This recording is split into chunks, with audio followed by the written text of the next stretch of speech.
Hello and welcome to another episode. I'm going to be sharing with you how I styled a trip to Asia.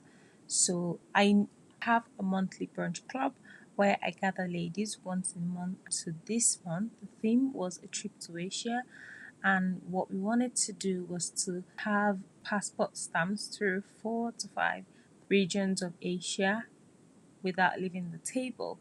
So we had different cuisines from Japan to China to Thailand, and it was a lovely time. So I'll tell you how I put all of this together. So the first thing I did was I wanted the tables to be low, which was typical to the Asian culture. So we made these low tables and everyone would just sit on the floor. And I wanted the botanical feel. So what I did was I decided that we're going to use moss. So typically I would use fresh flowers for most of my arrangements, but in this case I decided to use moss as it was going to be the middle table runner. I didn't want it to be anything that had sand or close to the ground, so I went for this fox moss and it was absolutely lovely. It looked very realistic and I just plumped it up little by little, as you can see me doing in this video. And I made all these centerpieces a day before.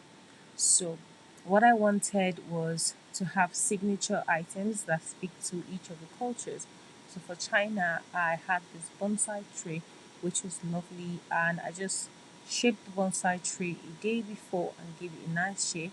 And I made this centerpiece, which was like a big, large sharing pasta bowl, which I converted into a fruit bowl with a sandalwood candle in the middle, and I just put apples, pears, and I picked off the petals of the chrysanthemums, sprinkled it all over to bring that moss vibe and light.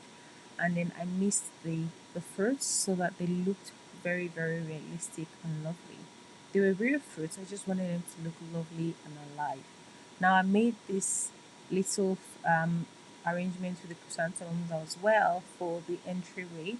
In made this in a board vase, and here you can see all the table is nice and set, very very simple and easy to achieve. And I just started putting my plates on, and here I wanted to use a mix and match of nudes and blacks, which is typically the vibe for where we were aiming at. So had one main dish, one dessert dish, and the bowls, which was going to be for the noodle soup.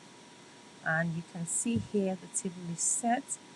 We just mainly needed spoons and chopstick. Of course, I knew Nigerians were going to ask me for forks, but yeah, ultimately the vibe came alive and it was lovely and beautiful. Now to the menu. For the welcome drinks, we had our iced matcha latte and it was lovely. I made it from scratch. Everyone absolutely loved it. Next up, we had meals from China. We had gyozas, tempura cauliflowers, and also katsu chicken rolls. And for China, it was a big menu as well. We had multiple items, so we had options. People had the option to pick and choose between a bao bun and rice. I'm not here to tell you all about the food, but we just had a lovely time, and the food represented each of the places that we chose to stop. And ultimately, it was a well-rounded experience. By the third course, which was Vietnam, everyone was already getting filled up.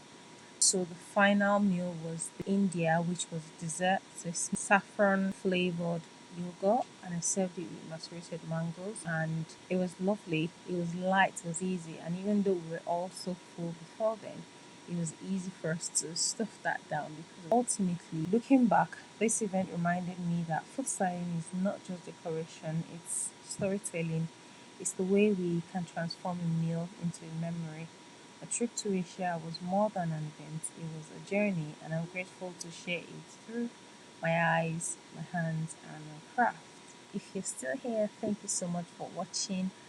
You can support me by liking this video, subscribing to my channel, and share this video with someone who loves to host and who you would love to host an event with sometime in the near future.